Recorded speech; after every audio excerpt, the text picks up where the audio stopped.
There we go. All right. Good morning, everybody. I'd like to call this meeting to order, December 7th, 2022, approximately 9:30 a.m. At this time, we have roll call. We'll have myself, Commissioner Langford, is present. Commissioner Daugherty's sitting in for Commissioner Truax today. We have our newest member, Mr. Mike Moran, with us, and Commissioner Cruz, George Cruz, is with us. At this time, if y'all would, rise with me for the invocation, followed by the pledge. Dear Heavenly Father, we thank you for letting us be here today, Lord. We thank you for your beautiful day. Lord, we ask that you would just be with our men and women that protect us and serve us in the military service, Lord, and law enforcement and our fire and rescue, Lord. We just thank you for what they do for us every day, putting their lives on the line for us and helping us to continue to live in a free country where we can meet and do the business of our community and the people that we serve, Lord. We thank you for all this and ask all these things now in Jesus' holy and precious name. Amen. Amen. I pledge allegiance to the flag of the United States of America and to the republic for which it stands, one nation, under God, indivisible, with liberty and justice for all.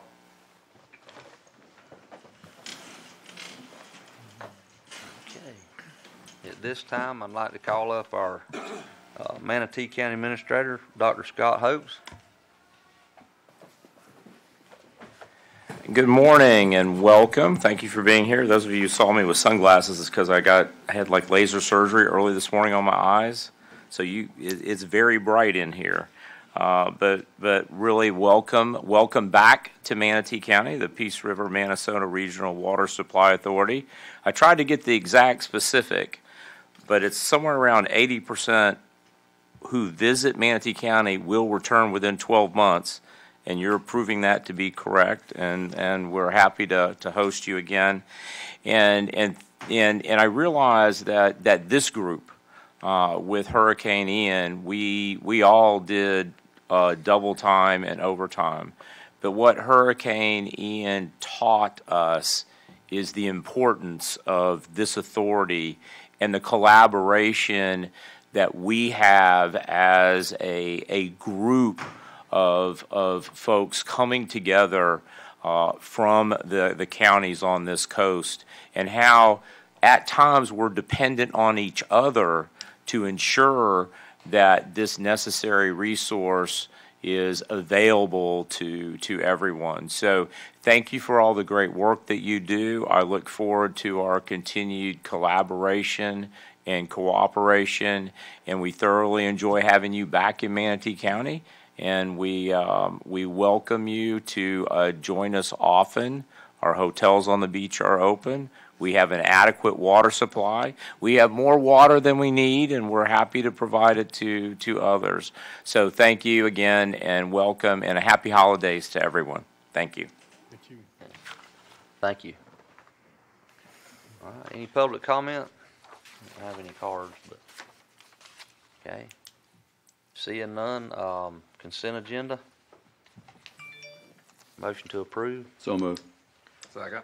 Okay, I have a motion by Commissioner Daugherty, seconded by Commissioner Cruz. Any further discussion? Hearing none, all in favor signify by saying aye. Aye. Aye. All opposed, like sign. Motion carries 4-0. Okay. Regular agenda.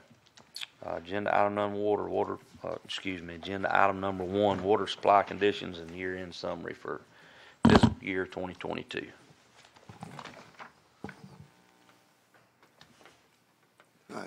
Good morning, Mr. Chair, board members, Richard Anderson of your staff. We'll say happy holidays to everybody. This is the time of year, every year in December, we give an annual look back on the water supply conditions and the usage of each customer for the year. And so we're going to go back and look at fiscal year 22, which runs from October 1 of 21 to September 30th of 22.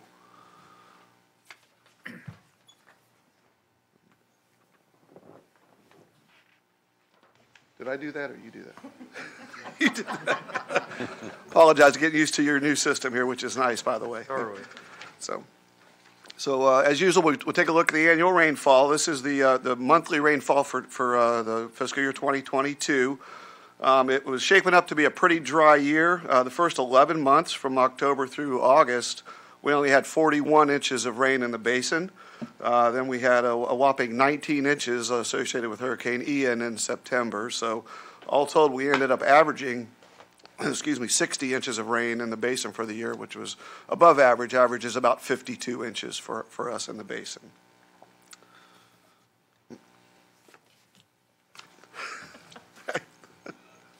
Okay, we went too far, Mike. Sorry. Back up one. There we go. I think I'm working it now. I think I've got it. River flows also here. This is by month. Obviously, lack of rainfall is associated with lower flows in the river. As you can see, we had a fairly low flow year in the river up until about June. Then we started getting some rains, not a substantial amount of rain, but enough to start filling the reservoirs back up. And we did get them full prior to Ian, which was nice. We were able to be topped off before the storm hit at the end of August. And right now we're sitting at about 6.8 billion, which I'll get to in just a second. River withdrawals.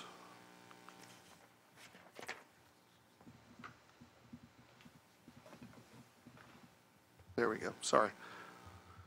River withdrawals for the year, again, month by month. We started using the reservoir in late December 21. As you can see, the withdrawals dipped down to about 20 MGD and stayed below 20 through May. Again, in June, we started refilling the reservoir. We had supplies to fill up the reservoir and start recharging the ASR system. The lower flow in June, or withdrawal there in June down to 20, was associated, or in September, I apologize, was associated with Ian. We stopped producing water prior to the storm. We didn't want to add any more water to the reservoir before the storm hit, just in case we had any issues. So now we look at surface water storage. This, I did a 10-year graph just to kind of give you an idea of the diurnal pattern that we see every year. We are currently right now full. We're at 6.8 billion gallons in the system, and hopefully we'll stay there. We do have ample water still in the river, over 1,000 CFS coming down, so we're continuing to keep the reservoir full. And as you'll see in a minute, we're continuing to top off the ASR system. Here's ASR storage. We started the year right about 8.8 billion gallons. We used about 750 million because of that dry period we saw in the summertime this past year. We are currently refilling, and right now we're back to about where we started. We're about 8.6 billion gallons in that system.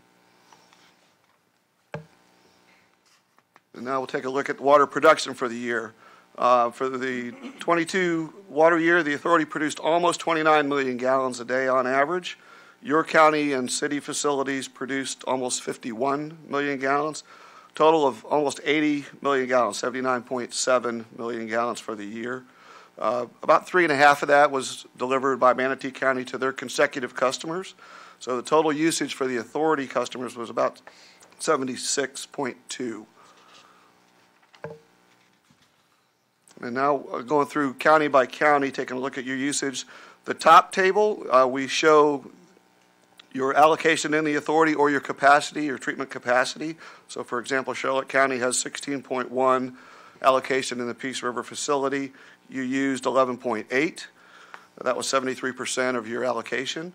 You also produced about 500,000 gallons from your burnt store facility for a total usage of about 12.3.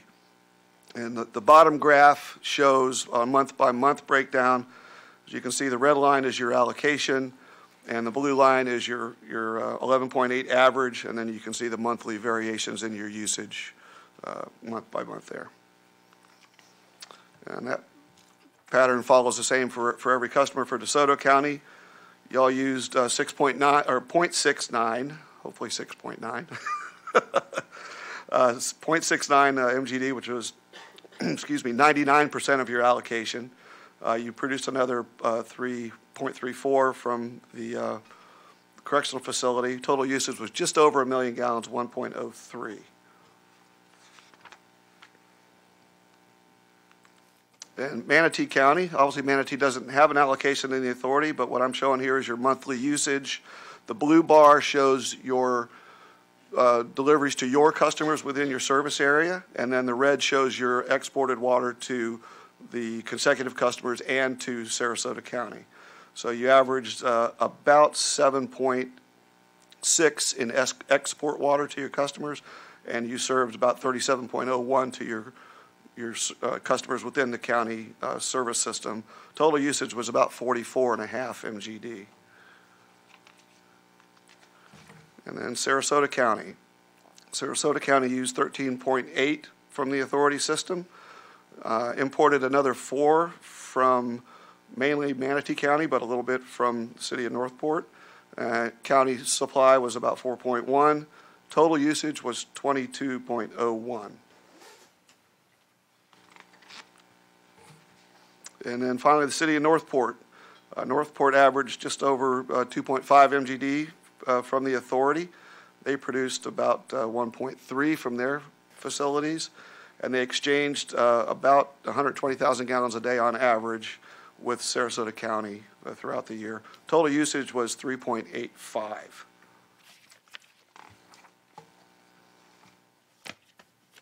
And then when we look at the bigger picture, the regional demand, the top bar shows the regional usage combined for the authority and customers. As I said before, 76.22 for authority customers. If you add in the consecutives of Manatee, 79.7.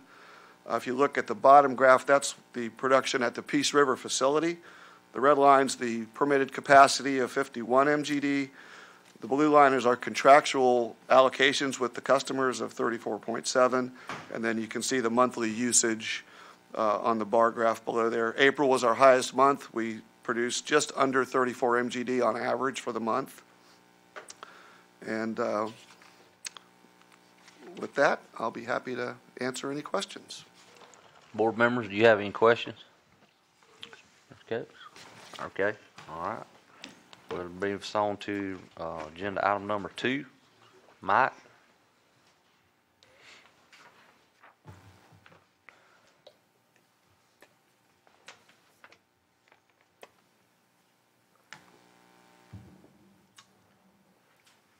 All right, thank you.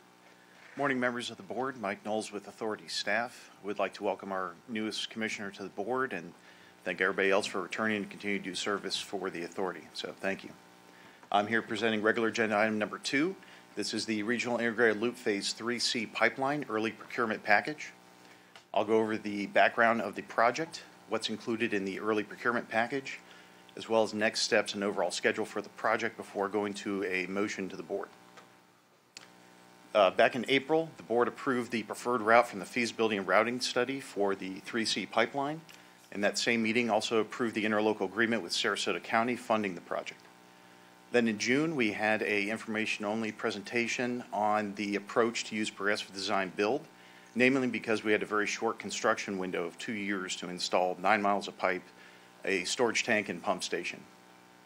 In August, the board approved our selection committee's recommendation to proceed with negotiations with Garney Construction. And then at our last board meeting, the board approved the Phase 1 contract with Garney through 60% design. So the early procurement package is not something that the authority thought of. It actually came from our design build team. As part of their presentation to us in July, they laid out a detailed schedule with the end in mind, looking at March of 2025 as the end date, and then working back through construction and design. So what they determined was an early procurement package has several benefits to this project in December of this year, 2 of which are we get a 2-month lead time on procurement of materials with notice to proceed estimated in February of next year. And we also get the tax savings from an owner direct purchase approach. So on this early procurement package of approximately $10 million, that's a savings to the project of about $700,000.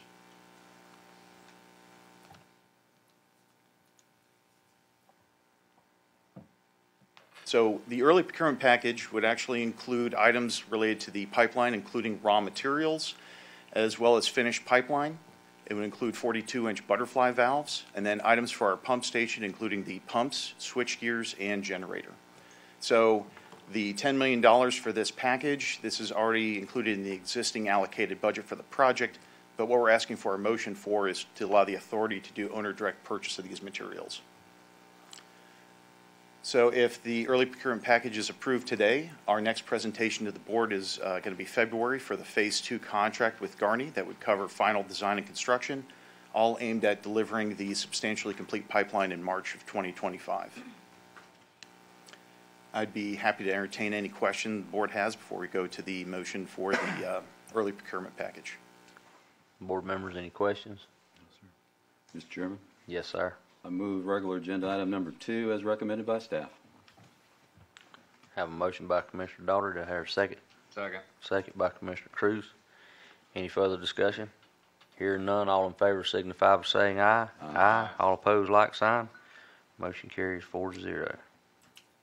Thank you, Mike. Great, thank you. Agenda item number 3, Mr. Knowles is up again.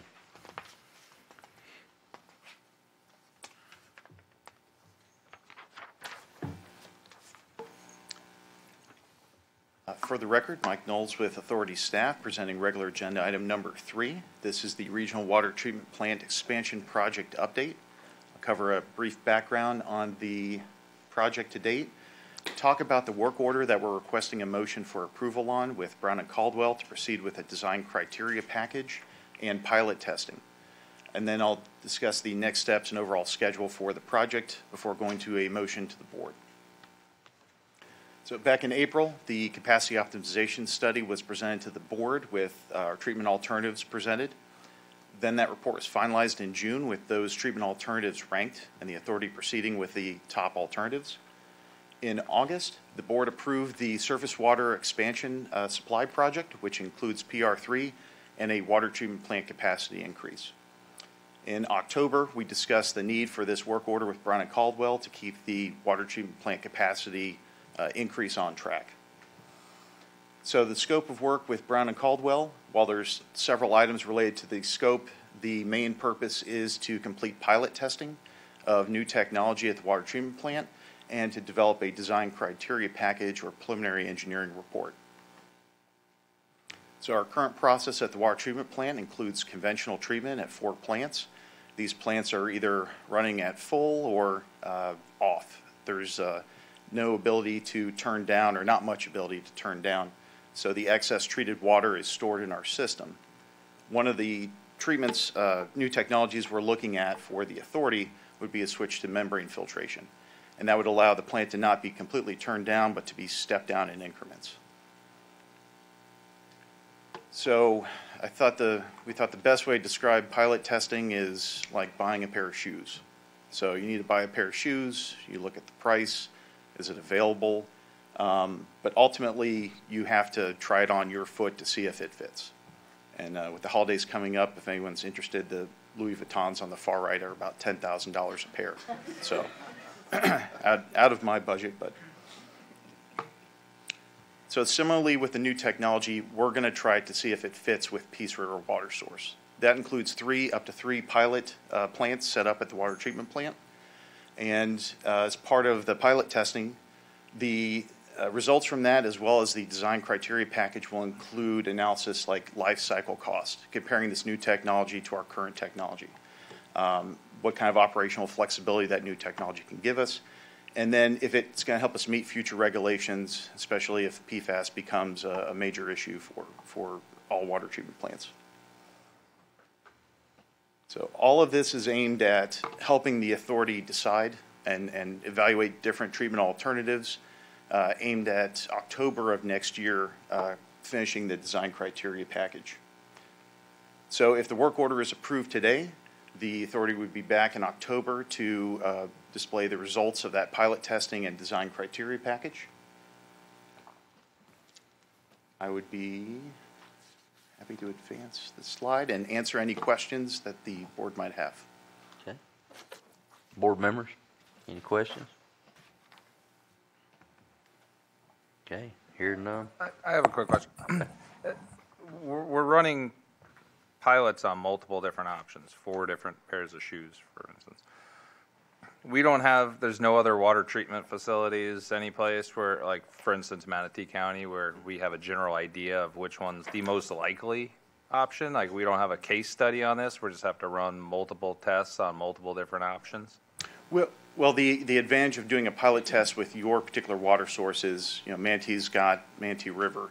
We're going to run it with our specific Peace River water to make sure that the treatment process produces the same results. Actually, Mike, do you want to add something to that? Sure. 1 second. Good morning, board members. Mike Conjure with Brown and Caldwell. So working closely with Richard and the plant supervisor and Mike over the past several months, we examined the technologies that were identified in the evaluation report that was presented to the board in June. And what we determined was the water quality coming out of the reservoir, the way that the authority runs their system is unique. And so while there are other case studies that are that have been done for other plants, this is very specific to your water supply. So the piloting is needed to address the very specific water quality conditions of your water supply. Yes, sir. Oh man, at the risk of being the new guy, I swore I wasn't going to talk today, but at the risk of having a horrible analogy, my wife and I used to run around with my son in these competitive robot things. They'd go and compete all over the country. And I learned from one of my first meetings when we'd host these, I went to bed at 10 o'clock, they had a competitive robot that was going to beat everybody on the planet. And I woke up at 6 o'clock in the morning, and the kids were all frantically trying to put it back together because they thought they could make it better. To Commissioner Cruz's comment, boy, is it truly a pilot program, or how different is it than other testing you're going to do? Because with all due respect, $100 pair of shoes versus the massive amounts of money of taxpayer dollars on this. Just, can you go a little deeper on Commissioner Cruz's question? Like, how different is the water that we're talking about, and is there a cost benefit to this that we might want to just pause on? I have no hard opinion on this. I just thought it was a thoughtful question. Sure, thanks for the question. And again, coming back to looking at how the specific technologies that we're going to be looking at, which are, not to get into the weeds, but inclined plate settlers, which are not currently used at the Peace River facility. We're going to be looking at ceramic membranes and polymeric membranes, as well as granular activated carbon. So those specific techniques, while they're industry-wide, they're widely used in the industry, each and every application is slightly different. And what we want to make sure is that if, in fact, one of those technologies does not apply in this case, if it doesn't achieve the results that we expect to see, that we have an off-ramp, if you will, and find a different approach to meeting the future demand conditions with your water supply. So again, we're going to be looking at the detailed water quality conditions that are unique to Peace River and for which these technologies may have applicability. So it's a unique situation in that your water quality is different than Manatee County's, is different than all other utilities. There are similarities for sure, but there are unique differences with the way that the authority's water quality exists. Mr. Chairman. Yes, sir. And one additional question. Will the work order also identify the differences in cost relative to different technologies? Absolutely. Cost is becoming an interesting component of this thing. Absolutely, and that's one of the real benefits here, is that we can see the very specific output, say especially with membranes, what that flux rate will be. Again, to get into the weeds on something, but how that translates to operating costs, how it translates to capital costs. So we need to have that information, and that's, again, it's very specific to the Peace River facility in order to develop defensible life cycle costs that you and other funding agencies would want to see. And that's a really key component to this exercise. Very good. Mr. Chairman? Yes, sir. I'll move regular agenda item number 3 as recommended by staff. Okay, I have a motion. Do I hear a second? I'll second it. Okay, second by Commissioner Cruz. Any further discussion? Hearing none, all in favor signify by saying aye. Aye. Aye. All opposed? Motion carries 4-0. Okay. Takes us to agenda item number 4. Mr. James? Mr. Chairman, members of the board, I'm Jim Guido with your staff. Today we'll be talking about a good news story. It's really an ideal example of what we can do when we cooperate regionally among the authority, its members, and with the Water Management District as well. We recently received a water use permit from the Southwest Florida Water Management District in October for a brackish groundwater facility at the Peace River facility, and was here to talk to you about that. Give you an idea first, the existing permit that we had prior to that and what it was composed of and what our current permit is. Our permit that was previously permitted was solely surface water, 100% surface water from the Peace River. That permit authorizes a withdrawal from the river of 258 million gallons a day and up to 80 MGD or million gallons per day of supply to the region. The withdrawals are regulated by a diversion schedule, which is based upon a minimum flow that's been established by the Water Management District. It's a 50-year permit. It's good till 2069, so it gets us a long way out in time for our water supply. But the one thing with surface water is it's susceptible to drought. So with this new permit, we applied for a second alternative water supply in the form of brackish groundwater, and we intend to use that in a conjunctive manner with surface water to further our water supply. We were able to obtain a permit for 9 million gallons a day of withdrawal. That'll get us at about an 80% efficiency to an annual average supply that we can allocate of 5 million gallons a day, 6 million gallons a day on a peak month basis, and about 7.2 million gallons a day max day. That will allow us to increase our reliability, increase our drought resistance, and also have a much more resilient and reliable supply. Now, things like this don't happen overnight. It's been a long-term planning process on the authority's behalf. Back in 2009, the Water Management District and the authority undertook a source water feasibility study for Peace River facilities. And one of the sources that was found to be a potential supply worthy of further investigation was brackish groundwater at the Peace River facility. In the wake of that, there were very detailed field investigations that were conducted by the authority and some consultants to look at the source feasibility and also the ability to dispose of concentrate from an RO facility there. They came back very promising and said it appears to be a feasible source. There was one potential impediment to getting as much quantity as we wanted to, and that was the impacts of the withdrawals at distance at what's called the most impacted area of the Southern Water Use Caution Area. Believe it or not, 24 miles away, there was still an impact being shown through groundwater flow modeling.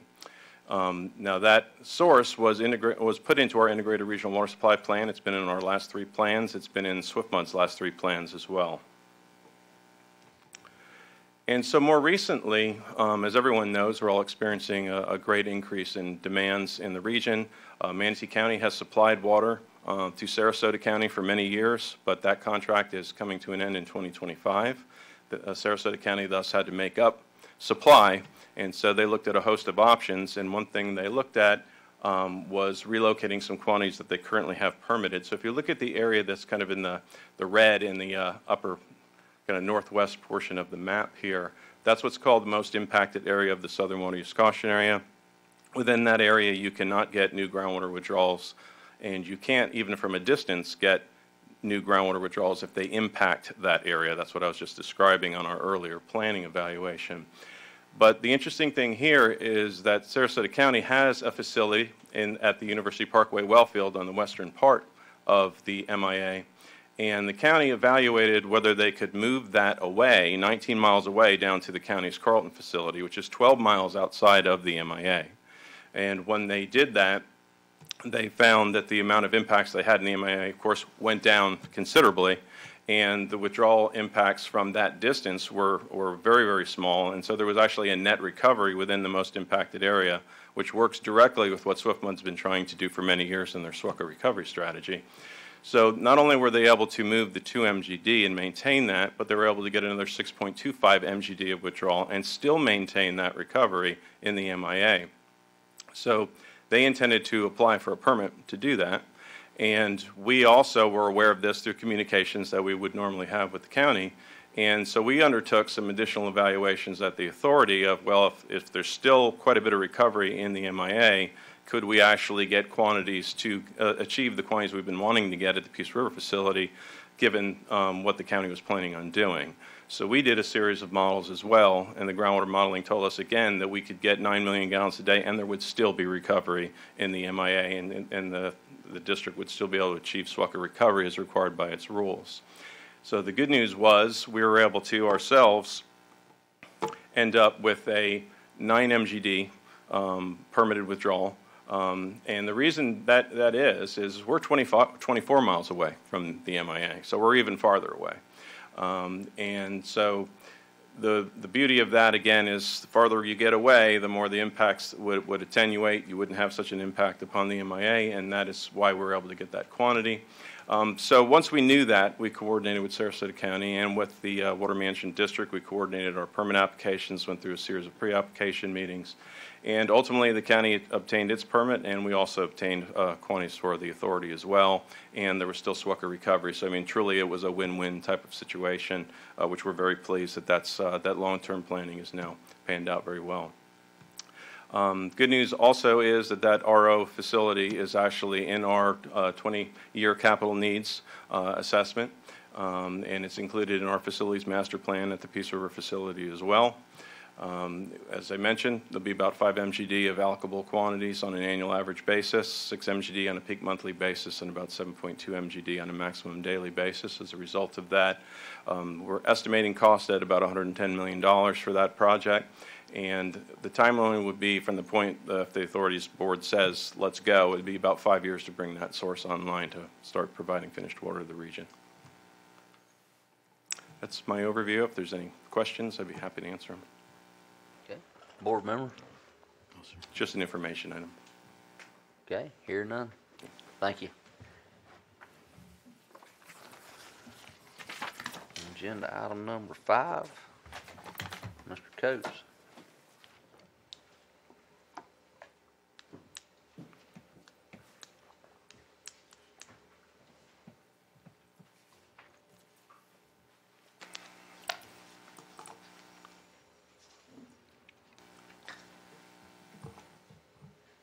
All right. Good morning, Mr. Chair, board members. For the last 4 years, we've been working on planning and design of the next new supply that will meet our region's growing needs for the next 20 years. The recent economic conditions that we've seen are moving through the design process. All of those have shown us that this project is now looking to be more expensive than we expected it to be, fairly significantly more expensive than we expected it to be. And in addition to that, because of the high demand out there, there's a big demand on SWIFMUD co-funding money. So we have projects into SWIFMUD for co-funding. Tampa Bay Water has projects in for co-funding. Polk Regional Water Cooperative has projects in for co-funding, and they all happen to be coming to a head at the same time. So with that backdrop, we wanted to provide you with an update on where the costs are going with this project and what the funding opportunities are with this project and how we plan to mitigate those, how we plan to deal with those conditions. So Terry Holcomb and I are going to be tag teaming on the presentation.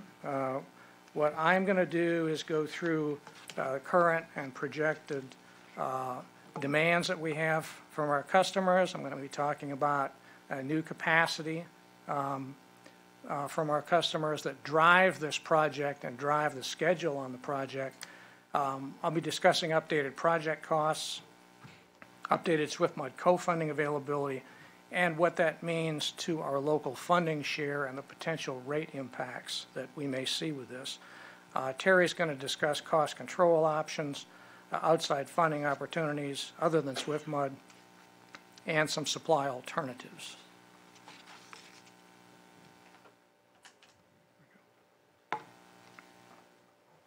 So So the current average day allocation in the Peace River facility for each of our customers is shown here. We've got 34.7 million gallons a day allocated at the Peace River facility. Between Charlotte and Sarasota counties, they have about 90% of that allocation. So this is the starting point. This is where we start with looking at increased allocations from the future facilities that we'll develop. And of course, the regional needs will soon outgrow this 34.7 MGD allocation.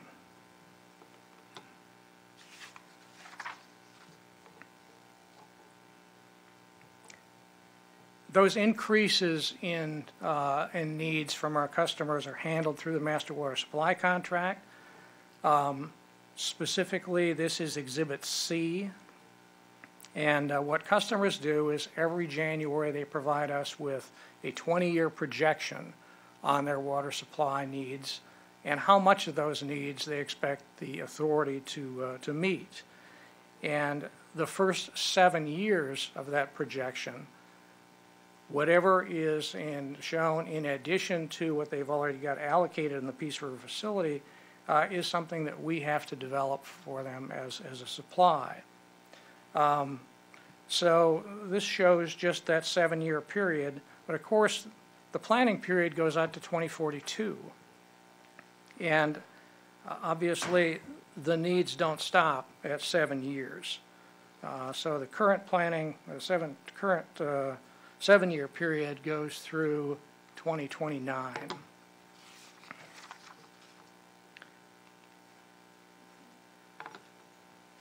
This is what we've got from the customers. The most recent submittal, which we received in January of 2022. And what you can see here is that DeSoto has a small need showing up in 2023 to 2027. That can be handled through pool water. But once we get to 2028, Charlotte and DeSoto both need additional water. 2029, Charlotte, DeSoto, and Sarasota need additional water. So within that 7-year period, we're talking about needing about 3 million gallons a day in new supply. Now, if you continue to look at 2030, 2031, 2032, you see that 3 million gallons a day is just the start. Demand goes up from there, and essentially by 2037, we're at almost 15 million gallons a day in new supply needs from the region. In 2038, we show Manatee County coming on with a potential 5 MGD need. So by the end of that 20-year planning period, 2042, the current projections show we'll need about 24 million gallons a day in new water supply.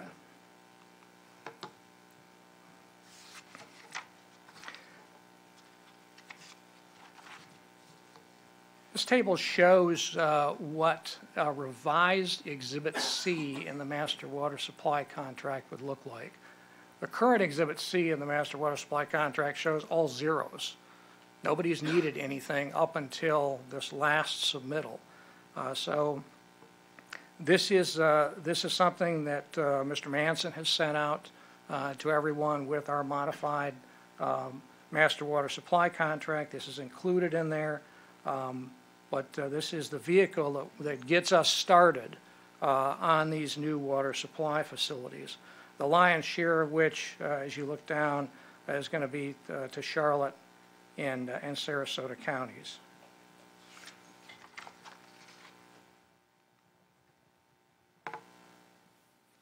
The project that the board selected for this, and a project essentially we've been working on for the last 4 years, is an expansion of our surface water system project.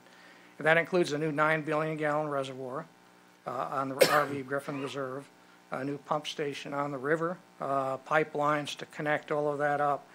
And as Mr. Knowles talked just a little bit earlier, we're looking at a 24 million gallon a day expansion of our water treatment facilities, looking at both conventional and membrane options. And of course, those are or we're looking at piloting the membrane options here pretty quickly. This combination will yield 18 million gallons a day in new allocable supply. And so that gets us out to 2038 when Manatee County may need new supply. And you can see, there we go. You can see that on this graph.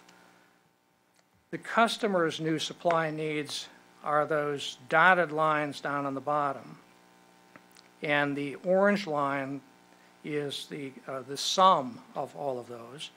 And of course, what we see we also see the black line on top is the 18 million gallon a day yield from the new surface water expansion facilities. So what the graph shows is that unless demands come down significantly, putting a new small supply online isn't really going to help us. We're going to need to do something else. If we put a 5 million gallon a day supply online, that gets us out to between 2029 and 2030. Then we got to build a bigger supply after that. So we encounter a condition where we may be in construction on 2 water supply projects at one time. So we're looking at staging, phasing the surface water supply project. We'll talk about that in a little more detail in just a minute. Now this assumes that Manatee County is going to need 5 million gallons a day in addition in 2038. So our surface water supply project would take us out to 2038, at which time we would need another supply to come online. If Manatee doesn't need that 5 MGD in 2038,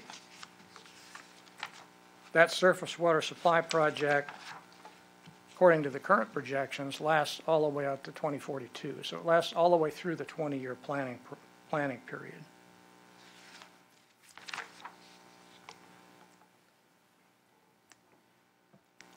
So why are we discussing phasing of this project? And this graph, or this table, shows us why we're discussing phasing of this project. Prior estimated cost for the surface water system expansion project was about $447 million. That was up to this past summer.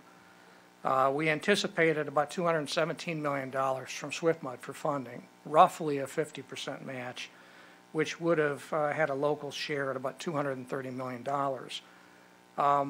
What we're seeing today for the surface water expansion project is about $660 million.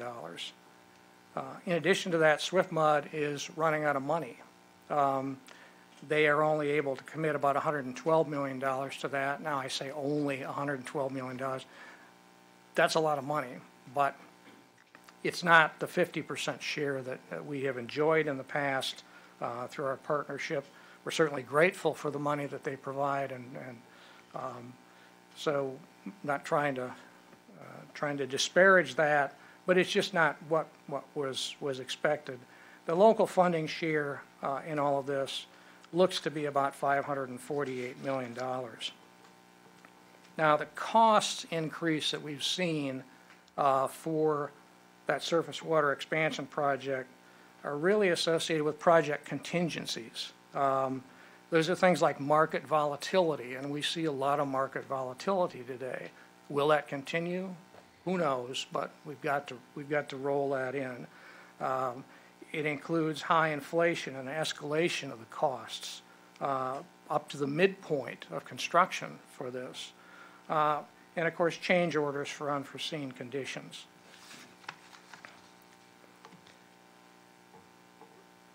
So at the same time we see those project increases, like I said, SwiftMud funding is looking to go down.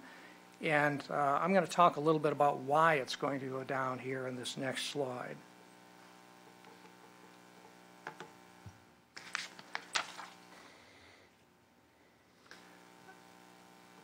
This was a graph that SwiftMud showed at their workshop in November, their board workshop in November. And so what we see is a culmination of issues. First, the Water Management District has been rolling back their millage rate for the last 8 or so years, 10 years. So they haven't been collecting as much money to replenish their reserves as they could have if they wouldn't roll the millage rate back. That's significantly reduced the amount of money that's available for not only these regional projects, but also the local projects, your stormwater projects, your septic to sewer projects. It's reduced the whole pot of money that's available for that. Secondly, us, Tampa Bay Water, the Polk Water Cooperative, we've all come in for money for projects that would be built about the same time. SwiftMud was looking at $1.8 billion worth of water supply projects from those 3 entities starting in 2024 and lasting through 2028. So you've got this big peak of need that's identified here in this dark blue. So if you look at the graph, the light blue shows projected funding for district initiative projects, and they haven't touched that. Those district initiative projects are like springs protection, those sort of things. The yellow is projected funding for future non-large scale projects. Those are like the municipal projects for stormwater improvements, flood protection improvements, those sort of things. The brown on here is our operating budget. And the orange line is projected reserves. And what you can see on there is that the projected reserves go well below zero under this scenario. They just don't have enough money to fund all those projects without going into debt. So what's been proposed? What they're proposing is a significant reduction in the funding of these large-scale projects in total, and to spread those funds out over more years. So they're spreading them out from 2024 really to 2032, and that allows their revenues to kind of keep up with all of this stuff. It also allows that funding, the reserves, not to go below what they consider to be their minimum reserve level. So that's what they're proposing to do. Now, in addition to that, they're also looking at a couple of other changes that are helpful for us. One of which is when we have 50% funding from the Water Management District and we get money from the state, say the state gives us $4 million for a project, we split that with the Water Management District 50-50. They get $2 million off of their share, we get $2 million off of our share. What they're looking at doing now is, if they're not providing 50% funding, we wouldn't split that. If we get $4 million from the state, we get $4 million from the state. So that is a very helpful change. But that's really what we're looking at on why the change in funding we're seeing. So this really is what we're looking at today. It means a larger local funding share that we're going to have to look at.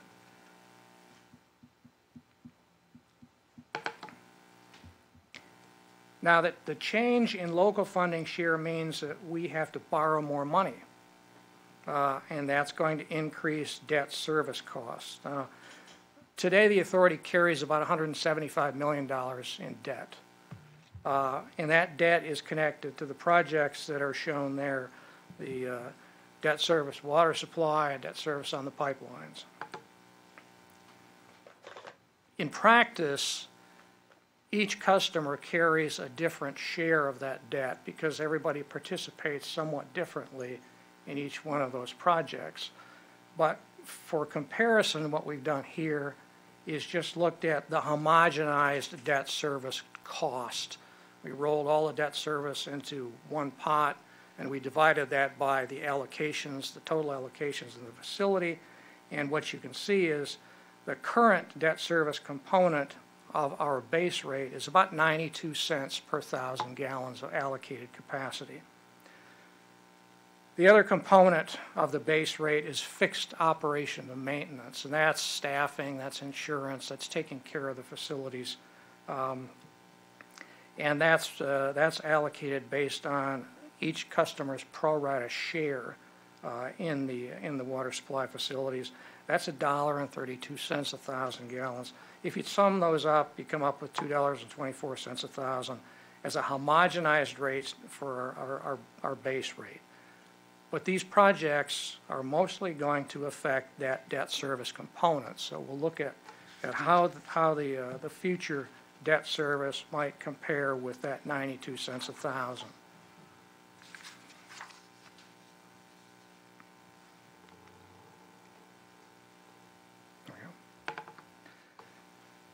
So the table below shows the debt service cost comparison for the surface water expansion project.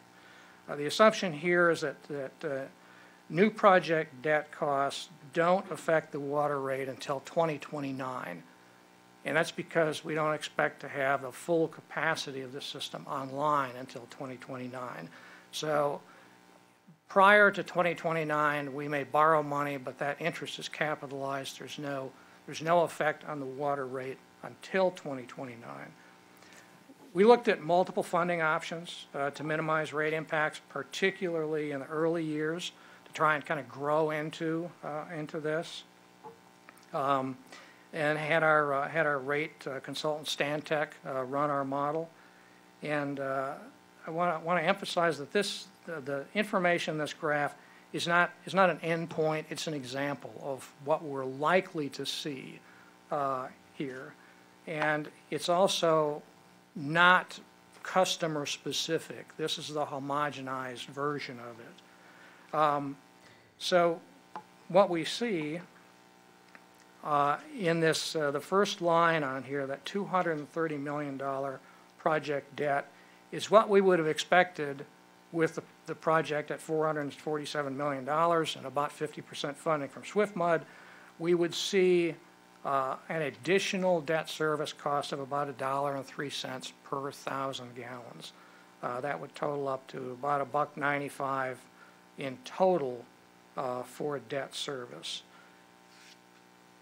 If we look at the $548 million project debt, we see a debt service cost of about $2.88 a 1,000, totaling up to about $3.80 per 1,000 for debt service coverage. Now, if those costs were conveyed directly as a pass-through to the end user, for a typical 4,000 gallon a month user, that would increase their water bill by somewhere between $4.12 a month and $11.50 a month. So those are the sort of the magnitude of numbers that we're looking at.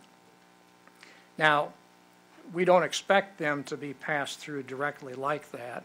Our customers collect connection fees and other fees associated with that, which might be expected to help buy this stuff down a little bit. But for our purposes, really all we're looking at is here's what it would cost you, what it gets charged to your customers. We've got to get a little bit more in depth with, certainly a lot more in depth with your staff and figure that out.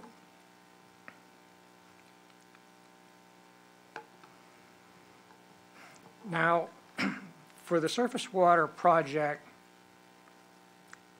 there's a potential to defer some of the components on that project. and we would accept a reduced yield associated with that. So, for example, instead of an 18 million gallon a day yield, we might start with a 14 million gallon a day yield or something like that. And that might take us out to 2036. We'd have more information on where demands are going by that time. We build the rest of those components. We get our 18 million gallons a day, and we're all set. So debt initially might be reduced on this project. That would allow us to grow into the new supply and then, of course, expand it as we need it in the future. And it would land us somewhere between those two borrowing scenarios, 548 million and 230 million. There's no question that when you add a big supply, for us anyway, when we're carrying $175 million in debt and we add any additional debt, it's going to affect the debt service component of our rate. Just a question of how much. So the message that we've got is that, you know, conditions have changed, costs and co-funding have changed, but we've got some options to look at to deal with those. Phasing of this project, and Terry's going to talk a little bit more about the details of those options. So with that, if you've got any questions about this part of it, I'd be glad to try and answer those, and then I'm going to ask Terry to come up here and talk to you about the rest of it. Board members have any questions? Mr. Coates? I'll set right now, sir. Okay. All right. It's all yours. Thank you. Good morning. For the record, Terry Holcomb with the authority. As Mike mentioned, staff has been working diligently on trying to come up with strategies to manage costs for these projects, as well as plan for that next increment of water supply to meet the regional needs. So these strategies include identifying value engineering opportunities on the surface water expansion project to help either reduce costs or to defer costs out into some time in the future. We also are actively seeking additional state and federal funding opportunities for grant money or low interest loans. And of course, like all good plans, we need to make sure we have a backup, right, or an alternative project that we could pivot to should we see those regional demands dramatically decrease over the next couple of years. So let's talk about some of the value engineering options. I just wanted to do a recap real quick on just some of the major components that comprise the PR3 project. You can see we have about 6 miles of large diameter transmission lines. We have 5-mile perimeter of a 42-foot high embankment for our 9 billion gallon reservoir. And we have 2 major pump stations, one that is actually on the river as part of our intake structure, and that is 138 million gallons per day. And the second pump station is a 57 million gallon per day reservoir pump station, which then takes the water from the reservoir system and sends it back over to the Peace River facility for treatment. So those are the major components. We've got some ancillary and appurtenant facilities that basically connect the new infrastructure to the existing infrastructure as well. And this graph was presented to the board last month in October at the 15% design milestone. And the bars in purple represent the cost estimates that were done a year ago. Those were through the feasibility and siting phase of the report, and those were presented to the board in December of last year. The blue bars indicate the 15% cost estimates that have been updated. And you can see that the new total cost, shown there in blue, is $445 million for the PR3 project, with $105 in contingencies, and Mr. Coates touched on some of those contingencies that we're planning for. So we kind of have that updated budget number of about $550 million. Now, the green bars that you see there represent an industry standard range of accuracy for a design at about 15%. And you'll see that there's about a negative 30% to plus 50% range of accuracy at this point in time. So we're still within that range.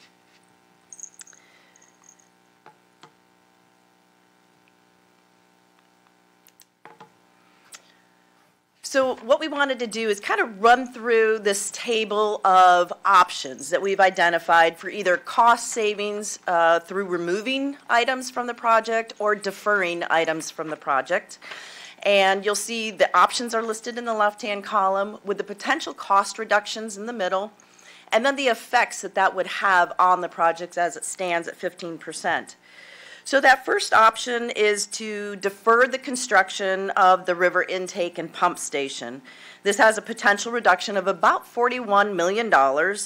And the effect of that, Mike alluded to this, is we would reduce our reliable yield from that 18 million gallons per day that we're planning for right now to about 14.5 million gallons per day. And it would also just defer the construction of that intake and pump station out until sometime in the future so that we can actually realize the full 258 million gallons per day of withdrawal capacity that we've been permitted for.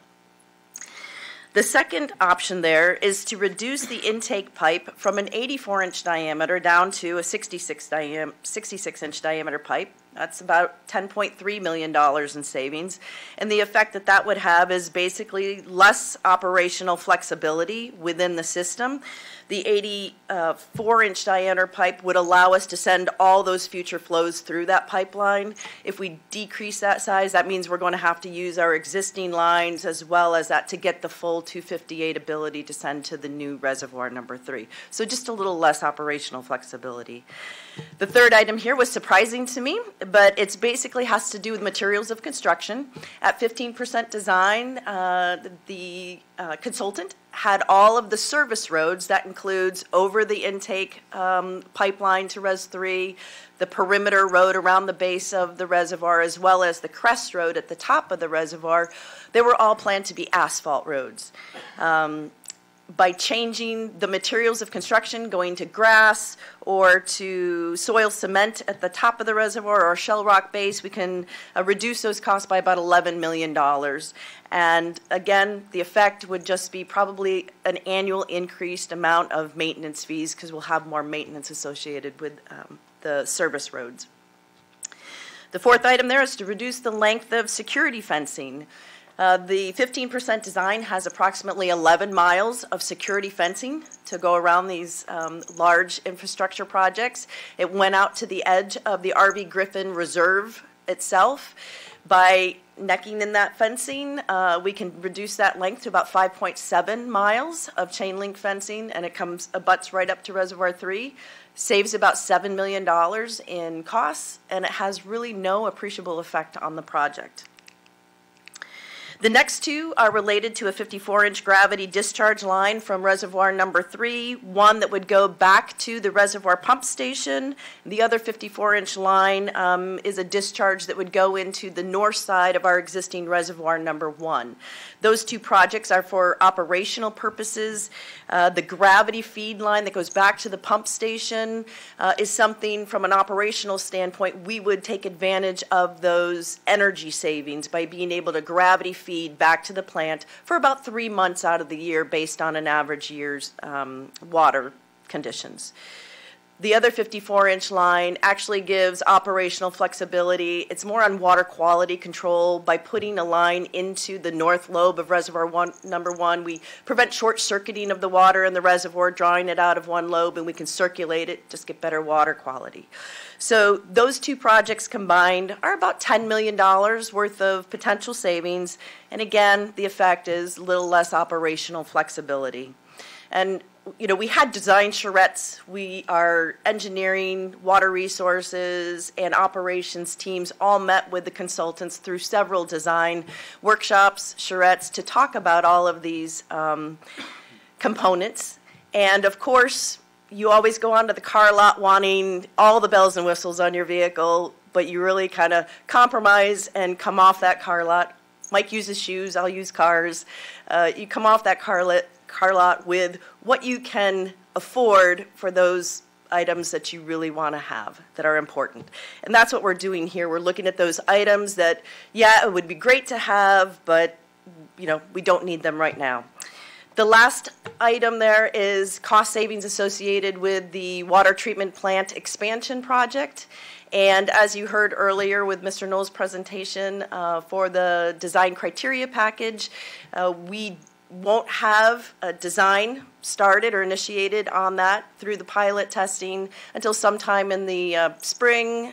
We'll have a better preliminary cost estimate, and then by October of next year, we'll have some options on how we might be able to phase that expansion project as well. So we'll be coming back to the board with some of those cost savings options. With respect to potential funding options, we're looking at both federal and state funding options in addition to the Water Management District. So EPA has two programs that we're investigating. The first program there is their Water Infrastructure Financing and Innovation Act, or their WIFIA program. I believe Sarasota County is using WIFIA funds for their wastewater plant expansions. So we're familiar with the program. Those are primarily low-interest loans, and our financial advisors will be assisting the authority in determining which options work for our projects. And then the second program there is the State Revolving Loan Fund Project, or the SRF project. Again, low-interest loan opportunities, as well as some potential for some grant money through that program. The second option is through the state, and this is through both the local funding initiative requests through the Senate appropriations as well as the House appropriations project requests. Last year we did pursue this avenue as well for our pipeline projects, and we submitted requests to both the House and the Senate. They made it through the majority of the process, but were line item vetoed kind of at the end. So we weren't successful last year, but we anticipate submitting again this year, and we'll be meeting with the representatives throughout the delegation process, as well as taking trips up to Tallahassee and meeting in person to get the PR3 project funding request. It is anticipated right now that we'll submit a $25 million funding request through this process, so we're hopeful there. And then the last program is through DEP. Actually, they have two programs. One is the Resilient Florida Grant Opportunities Program. If you'll remember, last year for FY22, we did submit a request, and we were awarded $7.25 million from this program that covered the entire cost of the preliminary design fees. And we have submitted another request for FY23 already. That request was for $15 million. And my understanding is that the list has gone to the governor. It was due on December 1st for the short list for these projects. I imagine he will be coming out pretty soon on some beach somewhere making a presentation on his list of Resilient Florida project grants. So we'll advise the board hopefully with some good news soon. And then the last program there is through DEP, their Office of Water Policy and Ecosystem Restoration, their alternative water supply projects. This is a cooperative through the Water Management District. The Water Management District takes their alternative water supply project lists, and then they submit it up to DEP for additional funding. Last year, through this process, the authority was able to receive $4 million in funding for the Phase 2B and 3C project. We're hoping that we will receive the same benefit with the Water Management District submitting the PR3 project for that $112 million up to DEP through their alternative water supply program, and we will realize some additional matching funds there. So those are our potential funding opportunities that we're pursuing right now. Doesn't mean we won't find other ways to go out and look for additional funds too, but that's kind of a first blush. And then, of course, our backup plan, or our alternative project. You heard Mr. Guida give a presentation earlier today on the good news of securing that permit for this project. We have enough time. It's 5 years to go through design, permitting, and construction, can bring this project online. It's $110 million. Gives us 5 MGD in average day supply with a 7.2 million gallon per day max day. And as Mike was discussing, it really just provides that short-term relief. You can see this graph has been shown before, by about 2029, 27, 28, 29 there, that 5 MGD we're going to be past that. And we're going to have another project brought on to meet those regional demands beyond that point. So we would need to carry 2 projects at the same time to ensure that we're able to pivot depending upon how those regional demands basically grow. So we've got about 18 to 24 months, right, and to see how these demands shake out before we really need to pull that trigger on which 2 of these projects we're going to move forward with.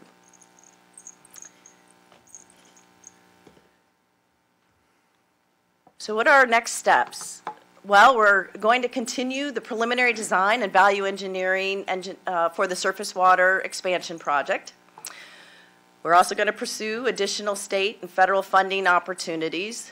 And we're going to work with your finance departments, obviously, through this process as costs become more certain and we know what that number is. And we're identifying those funding opportunities. We will reach out to your finance departments to ensure that those strategies are in line with the goals of your finance department. And then, obviously, we're going to initiate the preliminary design for the brackish groundwater RO project so that can be in a readiness to proceed mode should we need to pivot and move that project forward if the demands in the region dramatically decline. So with that concludes my presentation. I think Mike and I are both available if you have any questions. Yes, sir. Terry, good morning. Just take a minute with me on, and if you need to answer me offline, it's fine too. Unrestricted reserves. I'm not talking about reserves that have been board directed in the past towards operational, COVID type stuff or downturns, and not accruals related to maintenance or anything. Do you know what unrestricted reserves we have? I do not. I will defer that question to our finance director. She would kick me anyway if I tried to answer it. Sorry, Chair, I would love her for trying. You're fine. You're fine. Ann Lee of your staff, for the record. For unrestricted reserves, the authority holds roughly $5 to $7 million in unrestricted reserves. Okay. The rest of them are restricted either from a GASB standpoint or from board policy, such as like our utility reserve is not a GASB restricted reserve, it's a board policy restricted reserve. So again, rough, I get it. It's $5 million above and beyond any self-imposed restrictions. Yes, sir. That's okay. our Is that baked into the cake here at all as far as these numbers we're talking about? Not that I'm aware of, no. No. Okay. Can you give an example when you would use the $5 million if it wasn't for this?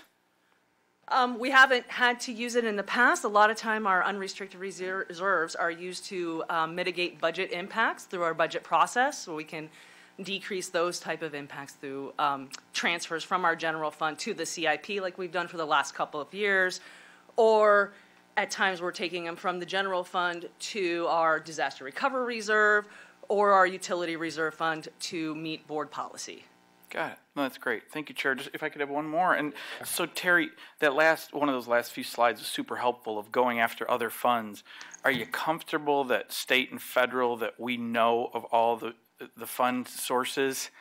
No, I would not purport to say that we know of all the sources, but we are actively seeking additional avenues that we can with these types of infrastructure projects. So and do we deal with any third parties to make sure that we have all those state and federal opportunities, or do we subcontract to folks that's all they do for a living? We do not currently, but we are entertaining possibly reaching out to consultants to help assist in identifying additional funding opportunities. Okay, great. Thank you, Chair. Yes, sir. Chair? Yeah. Go ahead. Go ahead, George. No, Mr. Cruz, go ahead. Yeah, a couple questions. It looks like part of this is cost overrun. Part of it is just lack of available funds from SwiftMud, correct? I mean, we're talking basically a $300 million swing. So going out and finding one goes up money and one goes down. Yeah, they're diverging. Yeah. So going out and finding money from other sources, while great, we're not finding $300 million in a couch cushion in Tallahassee. I mean, it's like some of this is how do we trim down a couple of bucks here and there. So right. A couple questions. if us, Tampa, Polk are all looking at huge projects right now, and this is kind of creating the problem for SwiftMud. They've taken less revenue. Simultaneously, all these big projects coming online.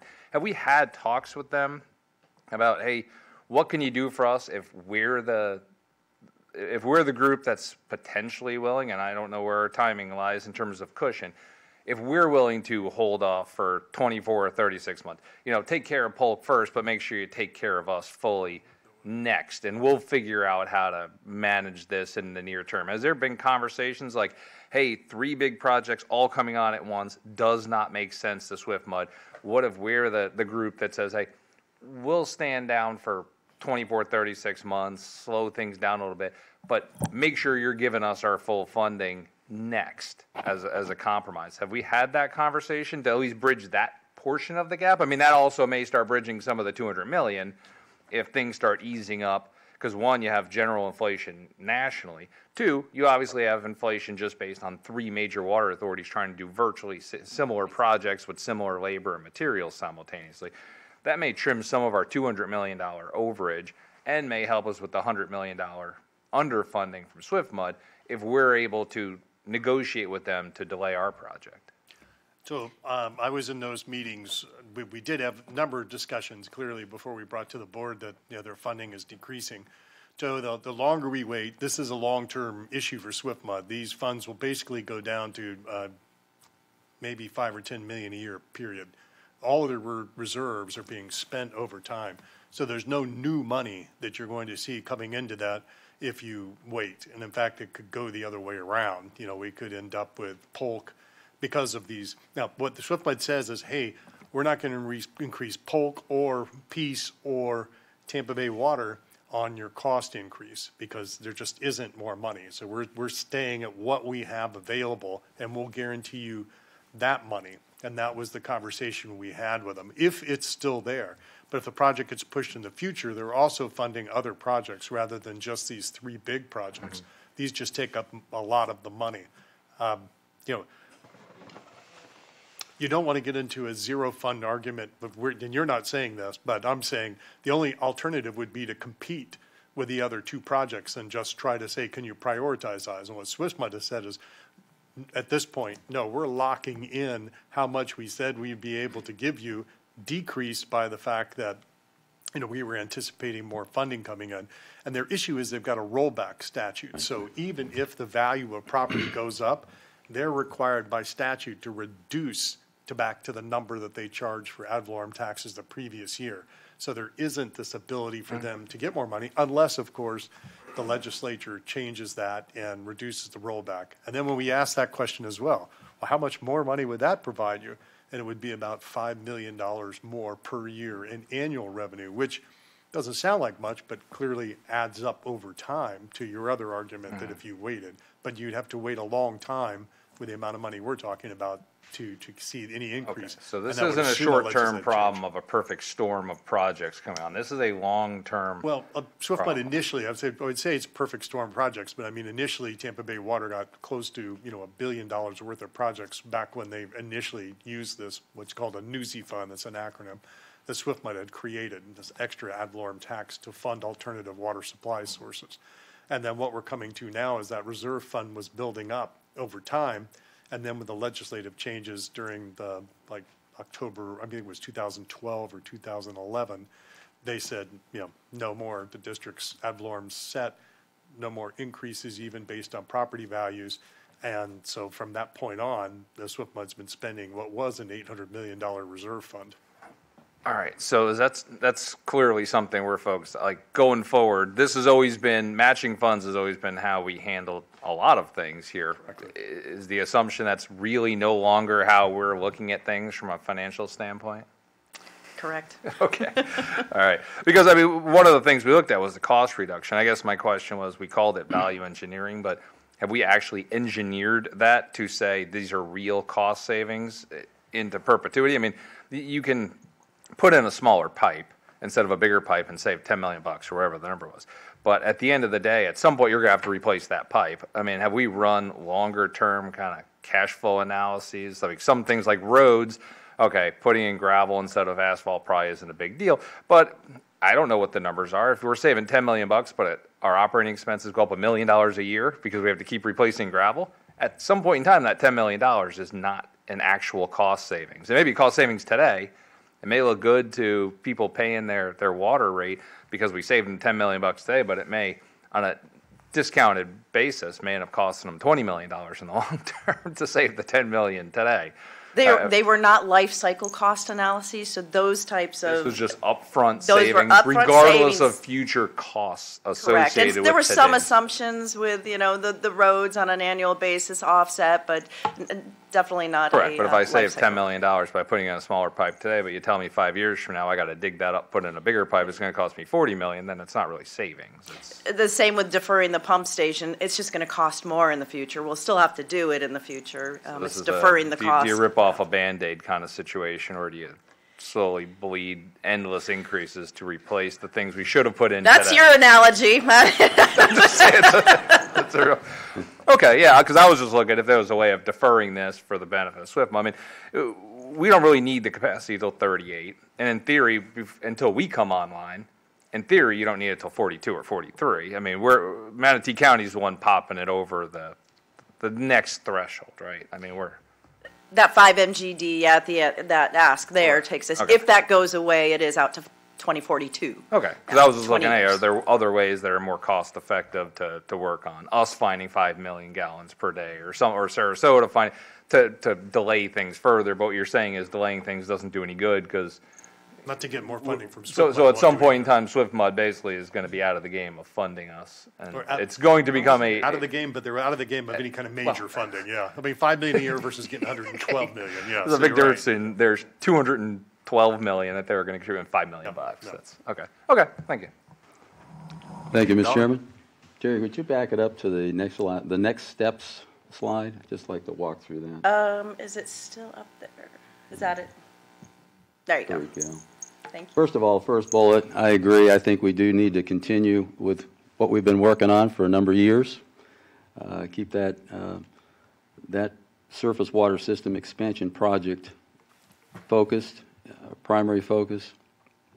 Pursuing additional state and federal funding opportunities.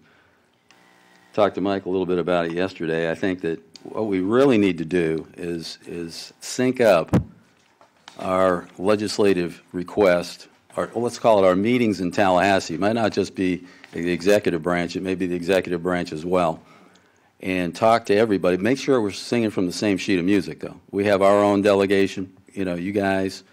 We have our legislative agendas. Get those in sync with the authorities. So when we're talking to different people, we have the same message. I think we need to educate the legislature, and we need to educate the governor's office as to the impact of the rollback, what it's been. I understand the reasons. I've heard the reasons from, I think it was Governor Scott's administration, or initiated. He had reasons for that, doing what he did. Times have changed, and this has a tremendous impact to all the customers of the Water Authority. They're voters. And the rate increases that will take place, if we can't get help from the state, and that's only one possibility, the rollback, if it's $5 million a year, it's still $5 million a year. Yep. But we need all the help we can get. We need all hands on deck. So that's kind of where I'm coming from. Federal funding, a little nervous about federal. I guess Sarasota's been using that WIFIA system. Federalizing projects does cost us more money, too. It does, and we would most likely not use the WIFIA funding for the reservoir project because it triggers some other implications with regards to schedule, but for the water treatment plant expansion, we would probably pursue some of But those. it has a cost associated with it. It has a cost associated with it. So yes. that's something I think maybe last resort, going to the feds on that type of thing. Work with our finance departments. We've got obviously other utility needs within our own system. We're blazing through all that right now ourselves. So we really do need to get all those people on the same page as to what the different options are. We have traditionally tried to go solo on a lot of the capital, right?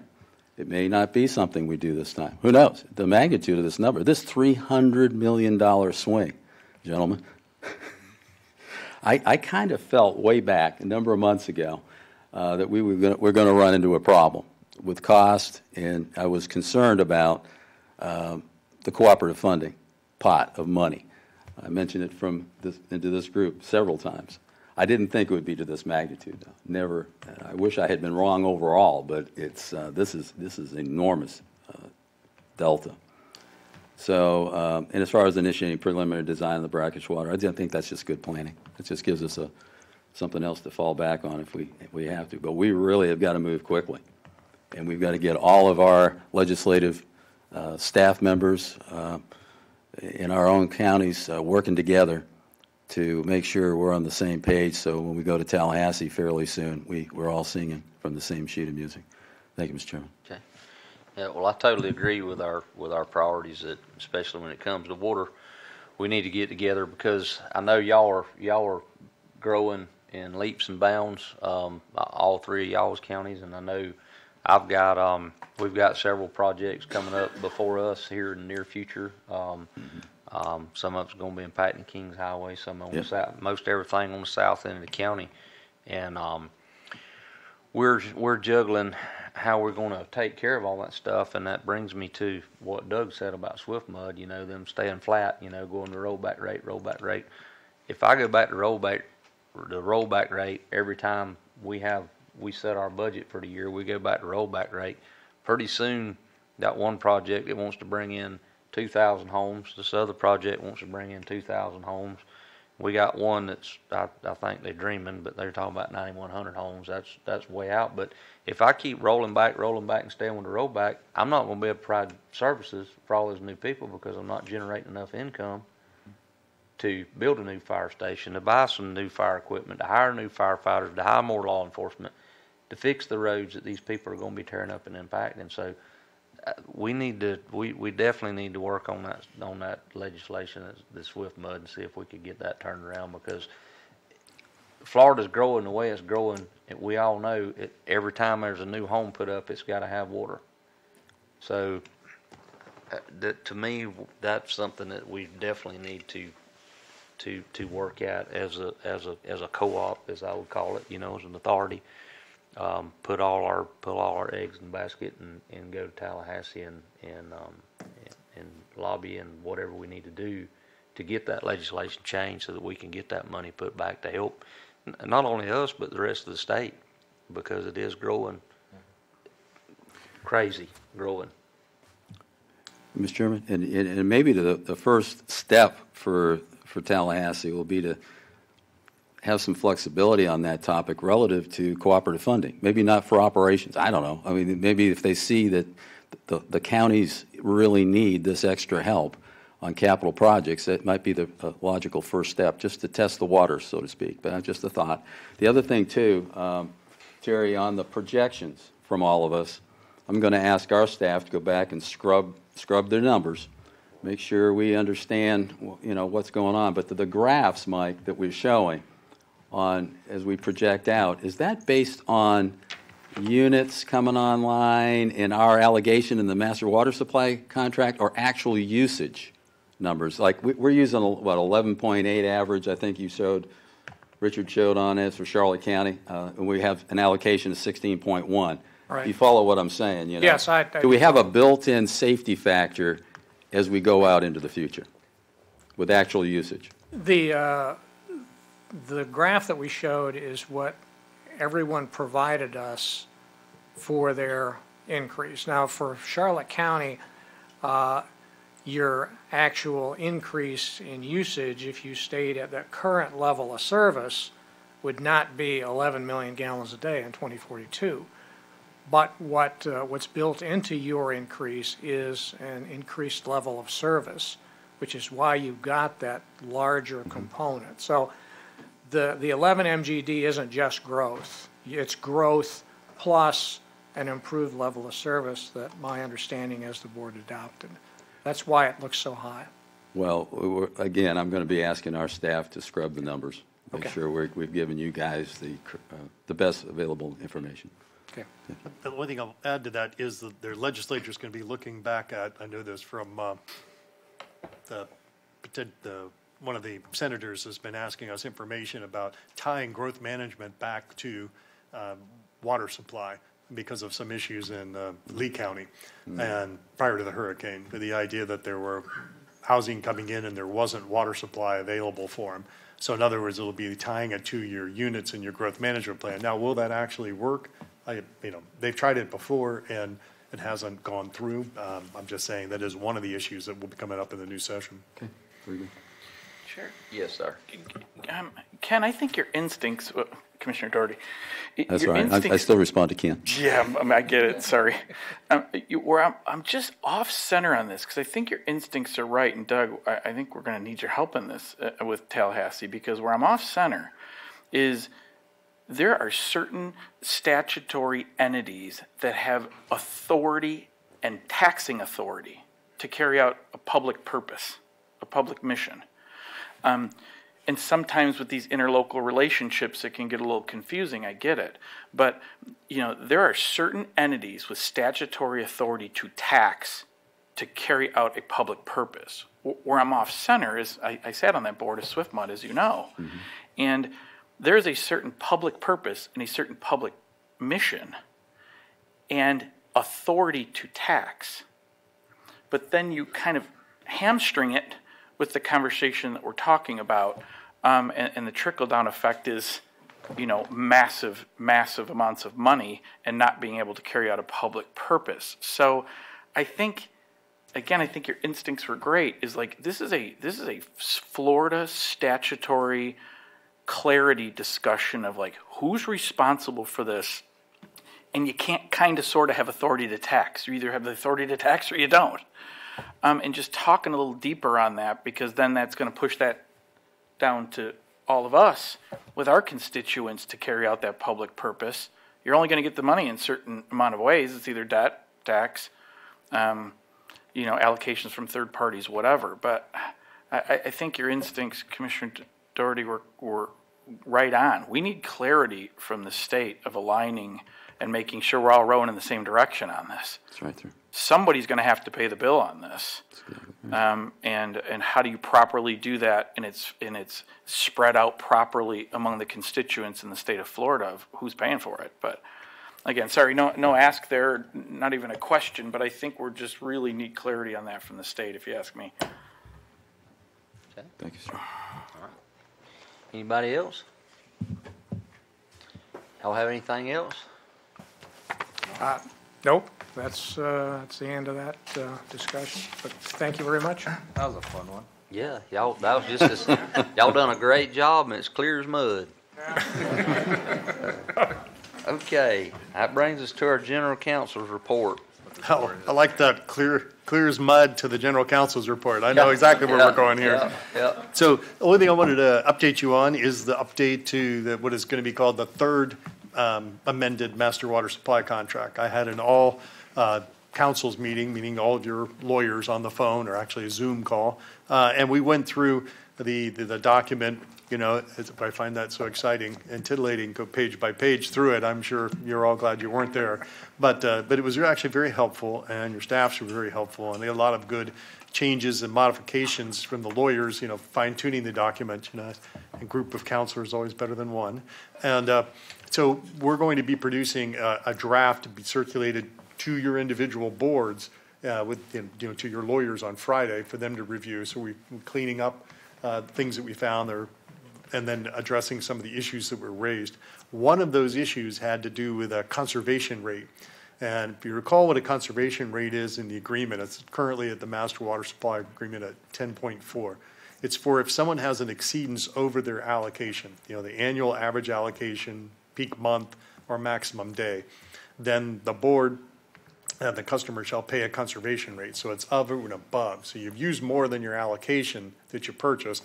So it's to obviously disincentivize you for using over your allocation instead of paying for all the water you need.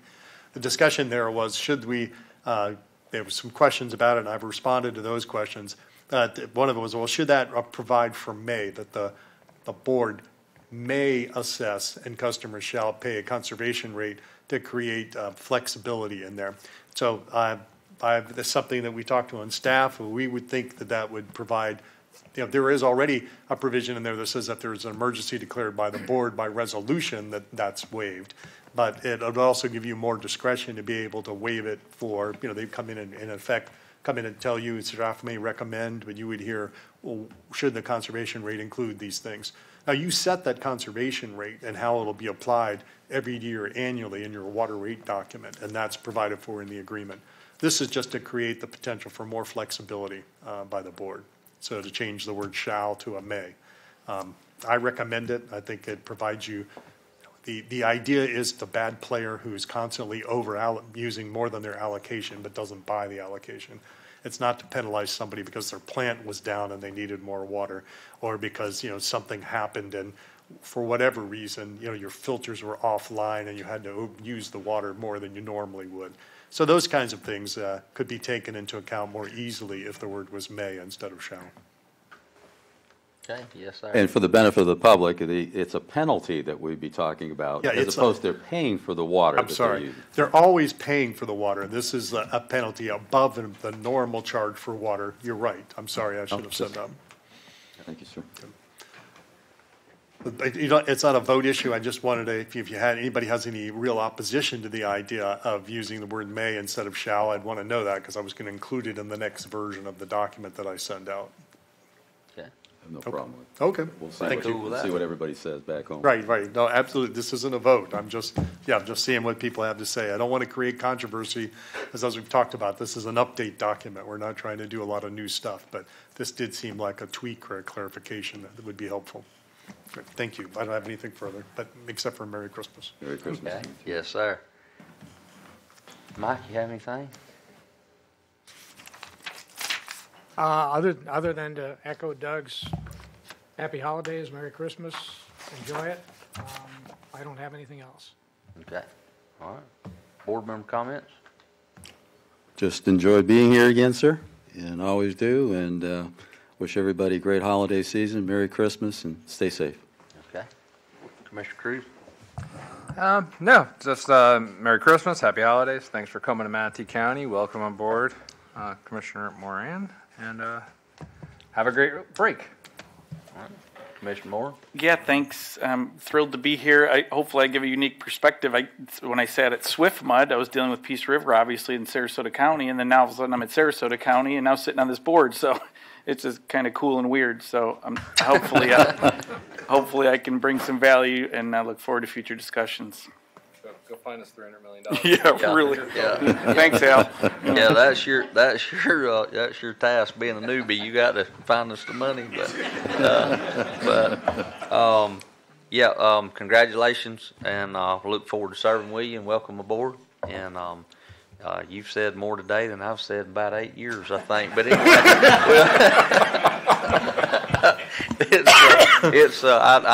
I enjoyed your input, and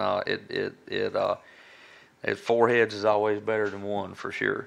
But anyway, I want to wish everybody a Merry Christmas and a safe and happy New Year coming up. Next time, February the 8th, we'll get to meet down at our Peace River facility, and April 5th we'll be in Charlotte, and April 7th we'll be in June. I get to sleep in that day. On June 7th I get to sleep in because that's going to be in Manasota.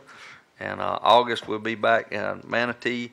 October we'll be in Sarasota, and December the 6th, this time next year, we'll be back in DeSoto. So is there any comments from the public before we close the meeting? Okay. Seeing and hearing none, we stand adjourned. Thank y'all for coming.